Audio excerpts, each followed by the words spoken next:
चित्त असू द्यावे समाज.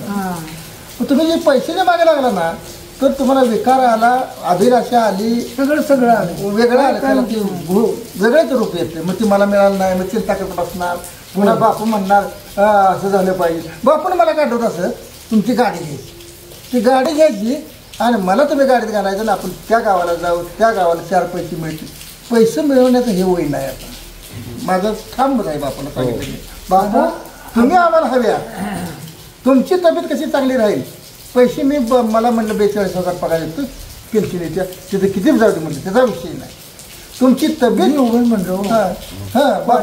नाही ते बापू पैशासाठी म्हणत नसतावेत की ज्या ज्या गावात जाऊन आपलं बापूंचं पहिल्यापासून काय लोक प्रबोधन करायचं, म्हणजे त्याचं काहीतरी सांगावं, शाळेत प्रबोधन करायचं सर्व ते अंकल पुन्हा ते संगीत तो भाग वेगळा. परंतु बापू कसं आहे, आपण पैशाच्या मागे लागायचं नाही. आणि ही तब्येत तुमची 85 वय 84 वय आहे. ही वय असं आहे की आपणाला दगदग करून चालत नाही. 2 तांबे पाणी प्यायचं. तुमची मुलं खूप सुंदर आहेत, खूप कमवतात आणि तुम्हाला सांभाळतात आणि तुम्हाला मिळणारी पेन्शन ही तुमच्या दृष्टीनं चैनीसाठी भरपूर आहे.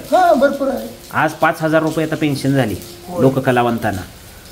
मग महिन्याला 5,000 रुपये तुम्हाला काय आहे, तुम्हाला कुठलं व्यसन करायचं आहे का काय आहे, तुम्हाला हे तंबाखू पान ह्याच्यापेक्षा काय करणार. हां, आणि आता तुम्हाला 70-75च्या पुढे एसटी फ्री आहे. तुम्ही एसटीत बसला की फुकटच आहे. 22 वर्ष झालं मला फुकट. होय, मला केंद्र शासनाचे माझ्या संग एक माणूस जात होता. हां, मग ती बंद केली होती. का बरं? ती काय देव झाले. तुम्हाला केंद्राची पेन्शन होती? पेन्शन नाही, ओके, पण केंद्र सरकारचा पास होता तुम्हाला? पास होता. तो का बंद झाला? बंद झाला म्हणजे आता तुमचं 75 वय झाले, आता तुम्ही आधार कार्ड जा, फिरायचं नाही. आधार कार्ड जावं पण फिरायचं नाही. मग आता म्हणजे बरं का बापू, मग तुम्हाला एसटी फुकट आहे. आता कसं आहे, 75 वर्षानंतर कार्डाची गरज नाही तुम्हाला. आता कार्ड नाही, कार्ड आहेच नाही, म्हणजे तुम्हाला आता त्या कुठल्या पासाची गरज नाही. आधार कार्ड बघितलं की तुम्हाला एसटी फुकट आहे. हां, आणि खूप मोठं काम तुम्ही केलंय लोककलावंतांच्यासाठी. विशेषतः अजूनही तुमची कला महाराष्ट्राला खूप गरजेची आहे आणि त्या दृष्टिकोनातून संपूर्ण महाराष्ट्रातले रसिक बघतायत. आता त्या पेंटरला म्हणलं, सांगली जिल्हा खानरत्नाची जन्मभूमी कला हिऱ्यांची. सांगली जिल्हा खानरत्नाची जन्मभूमी कला हिऱ्यांची. सांगली जिल्हा जन्मभूमी दीनानाथ मंगेशकरांची, कला निपुण विष्णुराव भाव्यांची. सांगली सागर तमाशा नाट्यकलेची. सांगली जन्मभूमी लता मंगेशकरची. गानकोकिळा झाली भारत मातेची.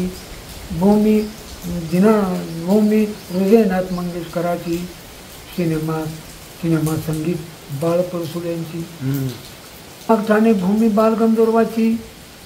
गुरुमूर्ती लता दिदीची.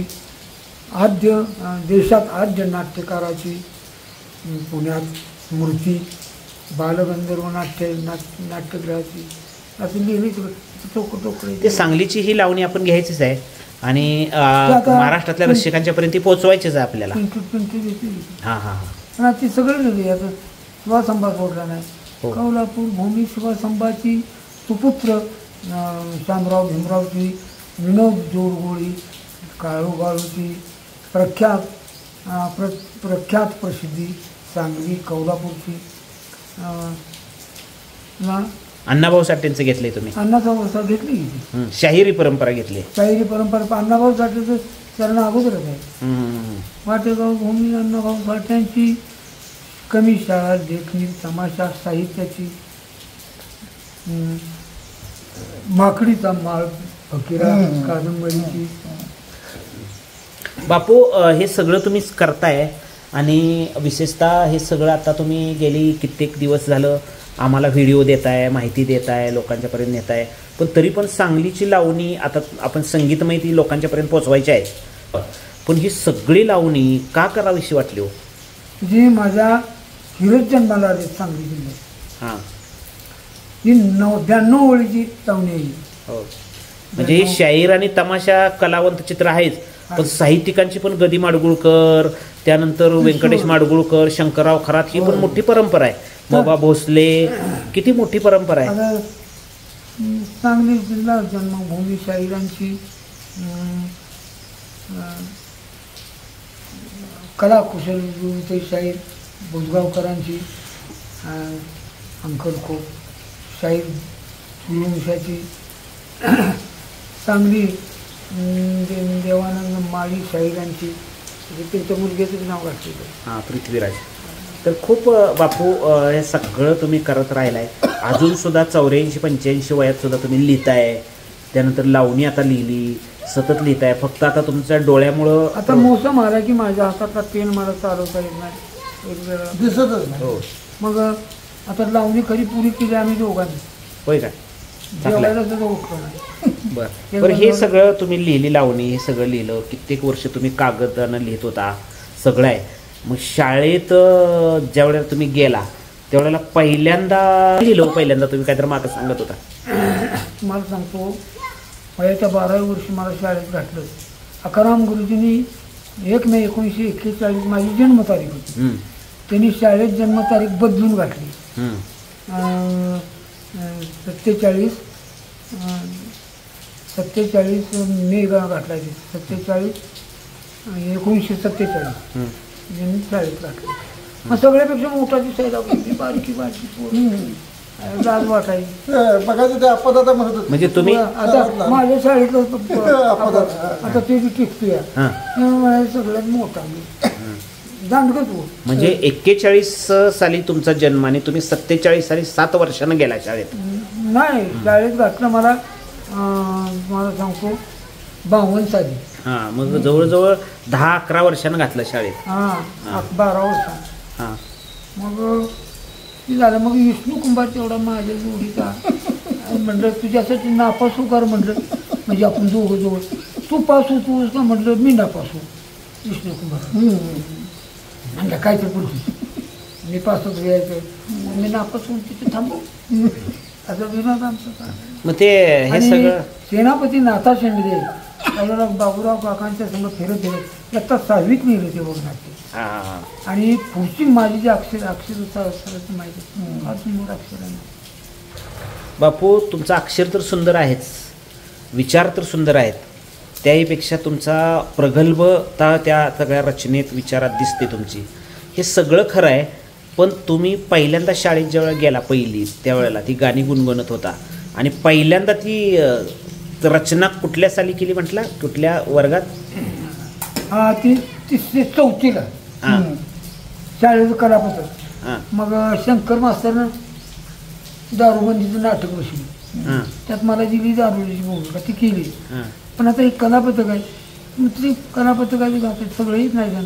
सकू धोंडू कोंडू गोंडू पांडू चेंडू खेळ शाळेचे कलापथक बघण्याचा चला चला, ही पहिलं गाणं माझं शाळेत स्टार्ट झालं. मग ती सकू धोंडू कुणाची, सगळा वाण्याची, कोंडू कुणाची, बाबासाहेब दादाची,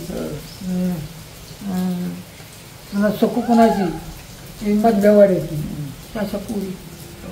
त्याचं वर्णन सुद्धा तुम्ही केलं आणि ते गाणं रचलं आणि लोकांच्यापर्यंत नेण्याचा प्रयत्न केला. हे सगळं करताना मास्तर मारायचे का? थोडं मार आमच्यासारखा कोण शाळेत मला मार्क जास्त कवा पडली.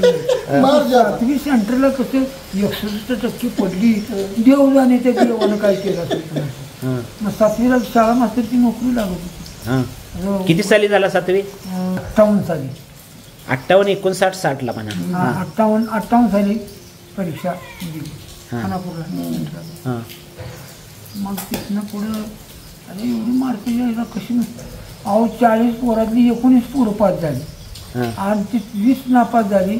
आणि त्यात माझा नंबर कसा आला देवच झाले. ते कुंभार मास्तर म्हणायला लागले, अरे तू काय बघून लिहिलेस का कोणी? मग मागं पुढे बघून लिहिण्यासारखा नंबर नाहीत म्हणलं. याला मार्क अशी कशी पडली? म्हणजे मुळात तुम्हाला स्मरणशक्ती जास्त आहे. आणि आता तुम्ही जी काही रचना केल्या किंवा तुम्ही आता जे स्मरणात ठेवलं आहे, तुम्ही जे आता काही म्हणून दाखवताय, हे सगळं इतकं सुंदर आहे की की तुमच्या स्मरणशक्ती आहे तुम्हाला आणि त्यामुळं तुम्ही शाळेत हुशारच होता. तुमच्यापेक्षा एखादा मुलगा हुशार होऊन पहिला नंबर काढत असेल. गोंद्या हां कोणचं बामणाचा गोंद्या हां हा गोविंद माझ्या आप्पा ना गोविंद आप्पा ती म्हणते ती विष्णू पंताचा गोविंद कोण मग गोविंद कुलकर्णी आहेत का ते? आहेत तासगावला ते Govind Kulkarni S T depot मध्ये होते ते होते ते हा मग ते गोविंद आप्पाच म्हणते ते. मग ते निम्म्या वयाचा माझ्या खाली तो हा, त्यावेळेला हा. मग तेवढा हुशार असायचा. नाही खरं आहे बापू की तुमच्याबरोबरची माणसं अजून हयात आहेत आणि तुम्ही शार्प होता पण तुम्हाला कलेचा मागणी नाद आहे आता. कला आता बिन शिकलेली आहे ती. कलेचा नाद तुम्हाला असल्यामुळं तुम्ही शाळेकडे अभ्यासाकडे कमी लक्ष तुमचं त्याच्यामुळे मार्क कमी पण तुम्ही पास होत होता.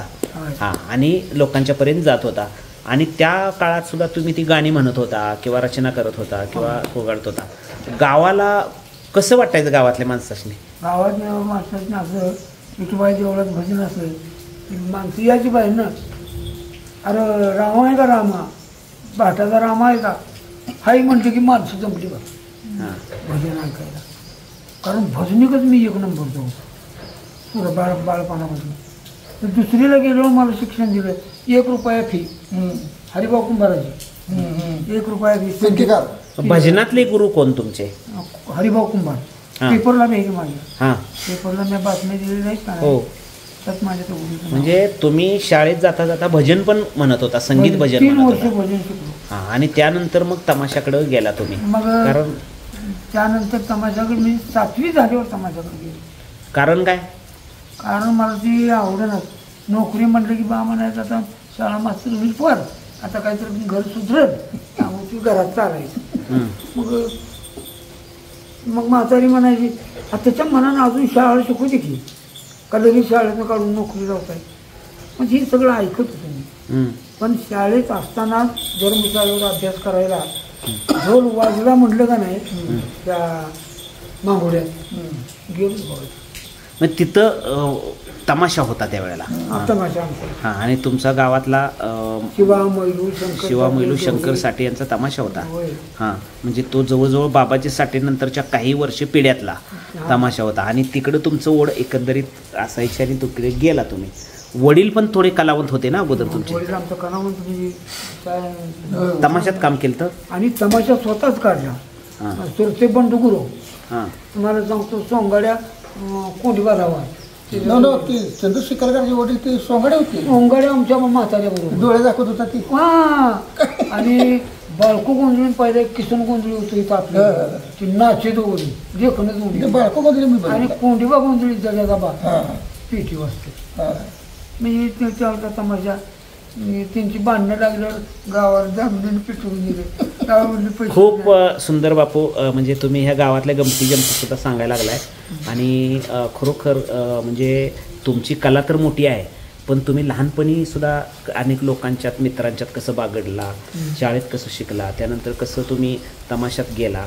तमाशाची ओढ वडिलांच्या परंपरेतनंच तुम्हाला तशी आलेली आहे. हां आणि त्यामुळं तुम्हाला ते भजनापेक्षा तमाशा 6वीला असताना ते नाटक बसवलं का त्यावेळेला एक पद लिहिलं मी हां